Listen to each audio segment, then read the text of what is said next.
Fala, equipe, vamos aí para a resolução desse segundo simulado, né? Já um pouquinho de tempo aí além do que tinha programado, teve esse contratempo aí na câmera e tal, comentei com vocês lá, mas vamos seguindo aqui. Então, a primeira questão a gente discutiu o que era tratado lá pela Camila Soares no livro, né? Raízes Europeias, Educação em Brasil. Então, ela coloca que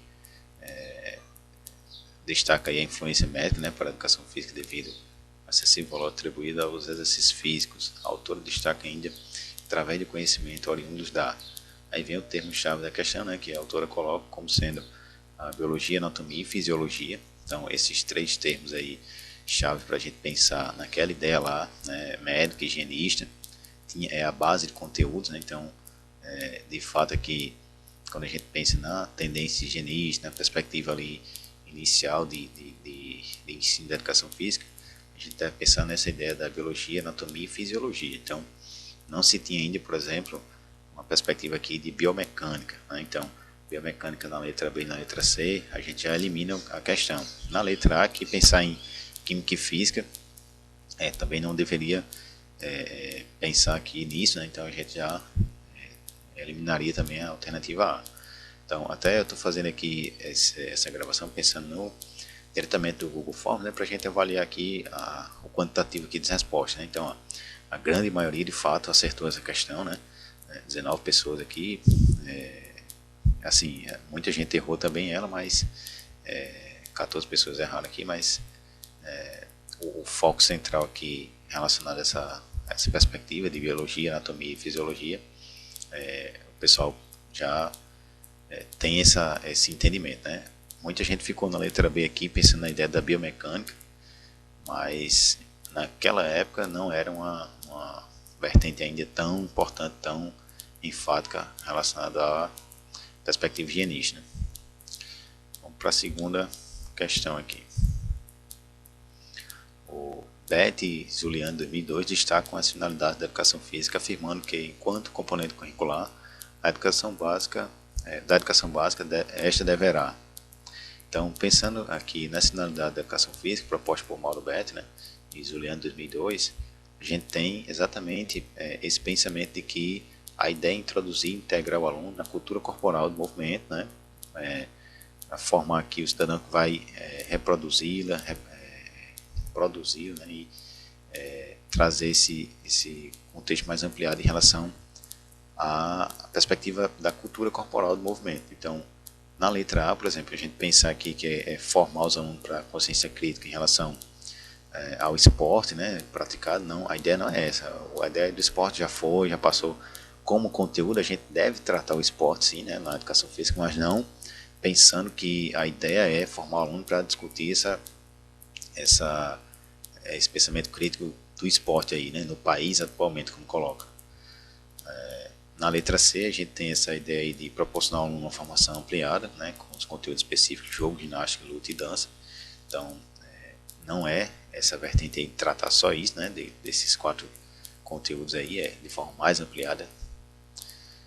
Na letra D, a gente tem integrar o aluno na cultura corporal, para que este esteja crítico ao ouvir os políticos. Então, assim, é uma questão também meio que sem lógica aí, né, pensar que a ideia é essa de que os alunos estejam críticos para ouvir os políticos.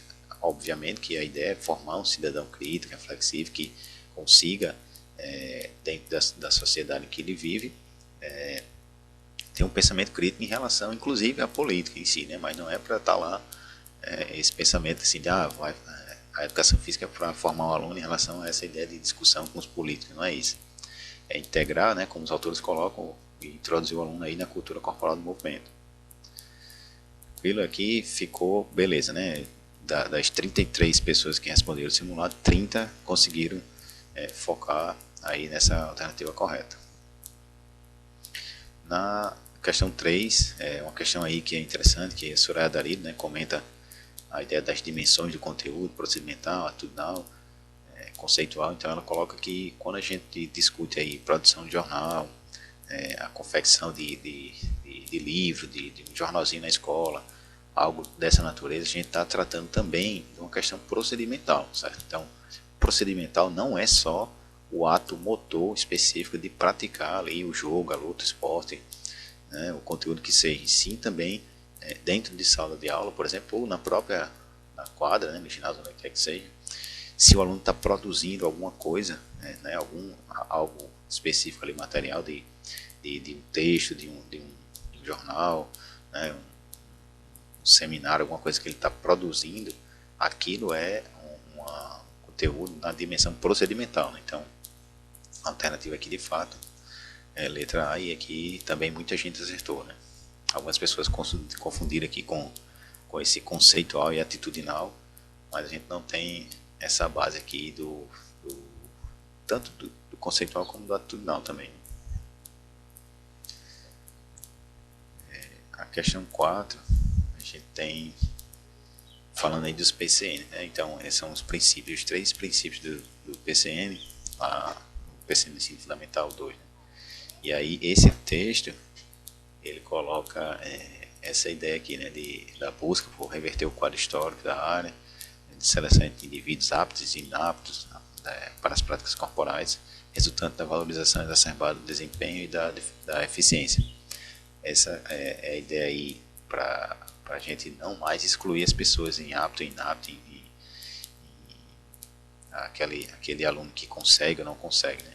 A ideia é incluir todos, que todos possam participar. Então, a alternativa B aí, a correta como o princípio da inclusão. Algumas pessoas confundiram com o princípio da diversidade aqui, né? Mas foram poucas. Mas, de fato, a gente tem aí o princípio da inclusão.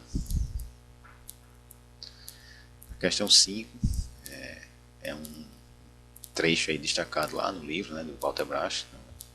E aí ele coloca que, na verdade no artigo, né, ele coloca que após fazer essas análises aí, ele concluiu que um dos papéis, né, que a educação física cumpre aí, enquanto o esporte, na verdade, é o de, e aí a gente tem a letra D na resposta, é o de reproduzir e reforçar a ideologia capitalística, que por sua vez visa fazer com que os valores e normas nela inseridos se apresentem como normais e desejáveis. Isso aí é interessante pensar aqui, pessoal, assim, no ano de citação, né? Então, Bracht 97, e naquela época ainda se perdurava ali, né? Se tinha como um fator principal de ensino da educação física os esportes, voltado para aquela perspectiva dominante da técnica, né? Da questão capitalista que deveria impor aqueles principais esportes, né, mais voltado lá para aqueles coletivos, como a gente sabe, o futsal, o futebol, o basquete, o vôlei. Então, o que o autor faz aqui de análise é pensar exatamente que esse conteúdo, quando tratado na escola, ele tinha essa ideia aqui de reproduzir isso, certo? Essa ideia capitalista aqui. Então, o aluno, ele obedece às regras, né, tudo certinho ali, de acordo com essas ideias. Então, muita gente confundiu aqui pensando que era essa letra A, né, promover a igualdade dos alunos, prezando sempre nela pela diversidade dos conteúdos. Aqui, assim, é o que a gente pretende que aconteça, né, mas quando o autor faz análise de vários artigos, né, de vários estudos, ele percebe que todas as vezes que o esporte está sendo tratado dessa forma aqui. Então, essa questão aqui é interessante para a gente pensar que não é aquilo que a gente quer, né, que aconteça nas aulas. Aqui a questão está pedindo a análise que ele fez em relação a esses outros estudos, e a análise que ele fez é essa, de que o esporte reforça aquela ideia capitalista, né, pensando na perspectiva lá da questão dominante de classe. Na questão 6, a gente tem a ideia aí da abordagem crítica superadora. Então, pensar aqui na ideia dos princípios curriculares e metodológicos. A gente tem os princípios curriculares, que foi tratado do simulado anterior, né? E agora eu tratei aqui com esses princípios metodológicos. E o livro, né, da abordagem crítica superadora, ele tem, até vou ler aqui para destacar com vocês, né? Esse livro aqui, ó, da metodologia do ensino da educação física, ele trata aqui bem especificamente, deixa eu colocar aqui para vocês na página 32, quando ele fala aqui alguns princípios curriculares do trato com o conhecimento. Então aqui ele fala dos princípios curriculares e na sequência fala dos princípios metodológicos, certo? E aí esses princípios metodológicos são esses da letra C, né? Confronto e contraposição de saberes, simultaneidade, espiralidade e provisoriedade do conteúdo. Então, se a gente for pensar aqui, né, a relevância social, característica da área, característica dos alunos, isso aqui seriam os PCNs, né? Na letra A aqui, os princípios curriculares destacados lá nos PCNs. E aí eu fiz isso de fato para ser uma pegadinha mesmo na questão. Então veja que isso aconteceu, né? Muita gente aqui, a maioria, 15 pessoas aqui pensando em separado, né, nessas alternativas, a maioria respondeu letra A. Então a pegadinha de fato aconteceu. Aqui PCN, certo? Então é importante a gente ficar de olho nessas questões que tenham uma citação específica, nesse caso aqui, ó, tratando da abordagem crítica superadora. Então a gente tem que responder de acordo com a abordagem, né? E não naquilo que a gente vê ali como sendo correto, porque o que está destacado na alternativa A é correto, mas é correto para onde? Para os PCNs, certo? E nas outras alternativas tem alguns errinhos exatamente que não contempla de fato esses 4 itens aqui dos princípios metodológicos. Na questão 7 a gente tem a ideia aí da BNCC, né, para tratar daquelas categorias dos esportes, e aí a gente lembra as 7 categorias dos esportes, e pensando aqui na categoria campo e taco, e aí também é uma pegadinha que tem lá na BNCC que a gente pode confundir muito aqui, eu vi que muitas pessoas confundiram, né? Quando a gente fala do campo e taco, a gente está discutindo aqui a ideia desses 3 esportes que são os citados lá na BNCC, mas né, existem outros. O beisebol, o cricket e o softball, que tem praticamente o cricket e o softball é praticamente a mesma coisa, né? Tem a diferença de regras, de instrumentos e tal, mas tem a mesma lógica aqui do beisebol, certo? E essa característica do campo e taco é a ideia do jogo específico jogado exatamente no campo, e existe o objeto taco, mas aí quando você vem aqui para a letra D, por exemplo, no golfe, que aí é a pegadinha aqui, né, que muita gente também caiu, você lembra do golfe, o golfe sendo jogado lá num campo, né, e tem o taco para dar a tacada, mas a característica específica do golfe não é porque ele está sendo jogado no campo e tem um taco, certo? Aqui a característica do golfe é precisão, né? É você conseguir colocar a bolinha lá dentro, né? Então essa alternativa aqui também foi uma alternativa de pegadinha para você confundir o golfe lá como sendo campo e taco, mas o golfe é precisão. O beisebol e o cricket ele não existe pensando aqui na relação específica da classificação, que essa classificação é feita, né, como coloca lá no BNCC, a partir da lógica interna de cada esporte. Então, os 3 que se enquadram como campo e taco são esses daqui. Na questão 8, a gente tem essa relação aí do método desportivo generalizado, foi uma questão que muita gente errou também, pouquíssimo acertado, né, só 5 aqui. E é um método aí que foi discutido pelo Augusto Listello, um francês que passou um tempo no Brasil aqui, e foi um método, né, que perdurou também no país como sendo um método de ensino, né, pensando na questão do esporte.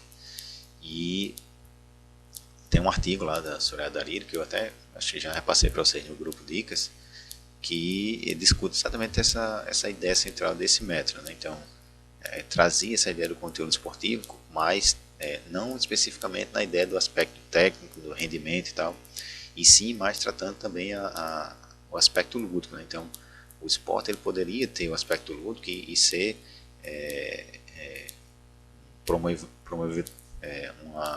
promovedor do ensino, né? Pensando ali nessa ideia lúdica, não só na ideia do técnico, né? do procedimento correto ali das técnicas.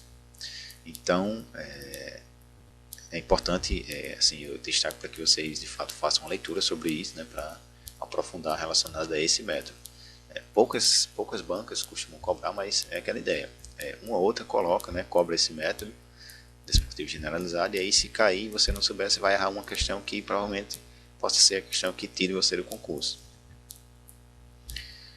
Nessa questão nova a gente discute aí a ideia das abordagens, e é importante destacar novamente aqui essa discussão das abordagens, porque parece ser um conteúdo simples, né, que todo mundo já conhece. Falar das abordagens pedagógicas é tranquilo, eu sei e tal, aquele negócio todo, mas aí acaba confundindo quando a gente pensa só numa resposta aqui para pensar nas abordagens críticas, certo?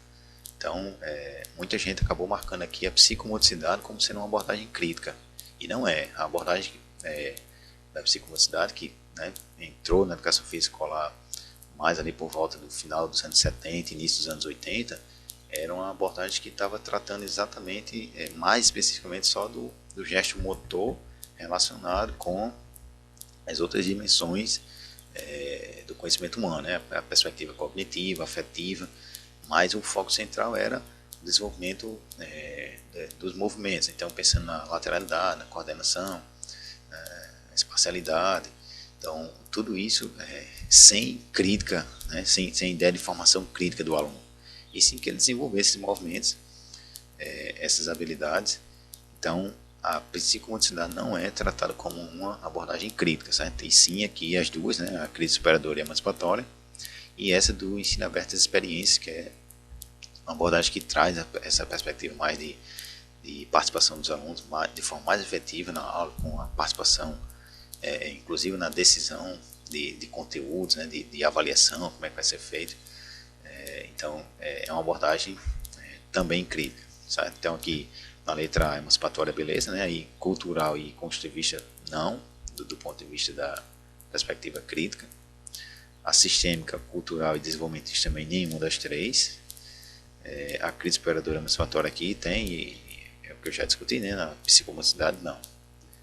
Importante aqui também destacar rapidamente, só para que vocês, né, tenham mais claro essa ideia de que algumas questões, algumas bancas costumam cobrar só o nome desses autores, né, em relação às abordagens. Então é importante relembrar novamente isso aí, pensando em cada nome de autor, o nome do livro, né, o nome da abordagem, para que quando cair uma questão desse tipo, vocês não errem mais. Questão 10 trata aí da avaliação, né? Então diz, no que diz respeito à avaliação, da área de 2012, destaca a importância do aluno aqui, né, ser ativo no processo avaliativo, em que o professor deve oferecer sugestão. Deixa eu só afastar aqui para a gente completar. Ser ativo no processo avaliativo, em que o professor deve oferecer espaço para que ele possa oferecer sugestões. Então, é a ideia de destacar a importância e participação do aluno também no processo avaliativo, né? Então, as outras alternativas, evitar intervir no processo avaliativo, não. Na verdade, é importante que o aluno participe também, né, desse processo. Na letra C, não criticar as formas de avaliação. Então, se o professor está fazendo um tipo de avaliação lá extremamente, do ponto de vista assim, dizer, que está deixando o aluno ali com medo de fazer, né, que realmente leve a uma frustração muito grande, a um fracasso, alguma coisa que o aluno se sinta constrangido, então ele deve criticar sim, né, não vai ficar fazendo ali tudo que o professor está mandando. Na letra D, ser ativo e sempre questionar o professor, solicitando por escrito novas formas de avaliação. Então a ideia não é essa, né, que o aluno fique lá fazendo um relatório, vamos dizer assim, para dizer que o professor precisa fazer ter novas formas de avaliar. A ideia central aqui de fato que coloca, né, como destacado aqui pela Soraya Darido, é que o aluno seja ativo nesse processo e o professor deva oferecer espaço para que o aluno possa, né, sugerir. Para fechar, essa questão 11, que trata aí de uma nova, né, perspectiva de abordagem de ensino, tratando de forma mais abrangente, 4 perspectivas aí que tanto o Mauro Betti como o Sanches Neto, que na verdade aqui esse trato aqui com esses 4 blocos de conteúdo, essa sistematização, foi proposta aqui pelo Sanches Neto, né, Luiz Sanches Neto, que é inclusive é o meu orientador do mestrado aqui na UFRN, ele teve a elaboração da dissertação lá do seu mestrado nessa perspectiva aqui de elaborar uma nova sistemática para o trato da abordagem, né, dos conteúdos na educação física. Então, ele pensa aqui nessa ideia de que toda a aula assim, deve ser planejada pensando no elemento cultural, que aí o elemento cultural envolve o jogo, a luta, né, o esporte, a dança, o circo, inclusive eles acrescentam isso, o movimento, e aqui entre o movimento, a ideia lá do movimento de estabilidade, locomoção, manipulação, os aspectos pessoais e interpessoais, é pensar na ideia do que o aluno pode estar envolvido ali com a questão da psicologia, da filosofia, e as demandas do ambiente. Aí as demandas ambientais, a gente pode pensar na demanda física, geográfica, histórica, sociológica, política e de saúde. Então, o professor fazer toda essa relação para pensar nesse planejamento de aula. Então, esses são os 4 aspectos aqui dos blocos de conteúdos temáticos propostos inicialmente pelo Sanches Neto, né, lá no mestrado dele, mas que depois foi sendo discutido e ampliado, inclusive com o orientador do Sanches Neto, que foi o Mauro Betti. Tranquilo? Então é isso aí, pessoal. Enquanto a esse segundo simulado a gente tem, né, essa discussão aí de algumas questões bem interessantes para a gente pensar nesse avanço aí em relação à aprovação nos concursos. Provavelmente agora, nesse final de julho, a gente faça um outro simulado, e é importante a participação de vocês, né, para a gente ir vendo aí tendo essa perspectiva de avaliação. Deixa eu só voltar aqui rapidinho para mostrar a vocês como a gente fechou aqui, né, nessa pontuação aqui média. Então a gente teve, né, o questionário valendo 21 pontos, e aqui o máximo foi 16 lá com Karina e Kaline, né, que fizeram essa pontuação. Depois a gente teve aqui outras pessoas na cola com 15, 14, mas a média geral aqui a gente ficou com 8, 9 e 10 pontos. Obviamente que não é o número total de questões, né, aqui, acertos, que eu coloquei questões com pontuações diferentes, né, pensando no nível da questão. Então, algumas questões tinham uma pontuação maior de acordo com o nível dela. Isso, assim, obviamente considerando, pensando no que eu considero, né? Algumas pessoas podem ter um entendimento diferente do nível da questão, até pelo que a pessoa está estudando ou não, né? Mas, enfim, a gente fechou assim esse segundo simulado e vamos focar daí uma aprovação para no terceiro simulado a gente ir avançando e melhorando em relação a isso, né? Principalmente, como eu já destaquei, em relação a essas abordagens pedagógicas, que elas dão base para outros conteúdos, para um entendimento mais geral dessa perspectiva da educação física escolar. Então é importante ter esse conhecimento bem aprofundado aí como base mesmo, né? Pensando aí nas abordagens pedagógicas e as várias, né, que a gente tem, para que facilite aí a resposta, inclusive em outras questões, em outros temas. Maravilha? Um abraço a todos, até mais.